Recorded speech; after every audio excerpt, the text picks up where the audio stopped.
Assalomu alaykum akalar, navbatdagi zakazlarimizni ham chiqarib olish arafasidamiz. Bitta 500 taligimiz ketadi mana unisi. Hozir bu joyda 4 ta deyarli tayyor. Buni ham o'rash ishlari ketyapti. Xudo xolasa mana uni yuklab chiqarib yuboramiz Namanganga. Bu yonda 300 taliklar bitta qo'shilib ketadi nariga. Bular ham zakazga, bularni olib chiqib ketishadi. Bir kun 2 kunda.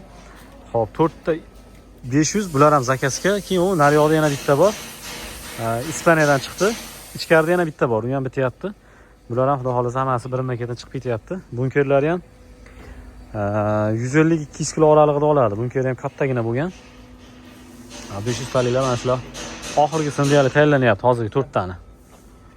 Mana mini batalar.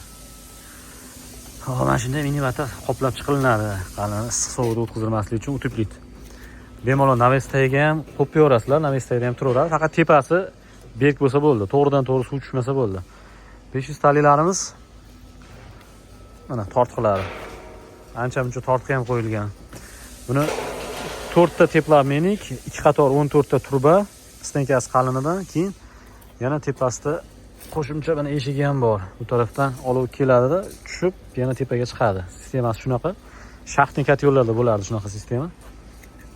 Bu ham xudo xolasa chiqarib yuboramiz bugun. Garilkasi ham mana. Garilkasi ham kattagina. Bu 200, 300, 350 lik garilkasi. Bu o'sha 500 niki. Motori ham 0.37 kilovatlik, buniki 0.25 kilovatlik. Motorda ham farqi bor.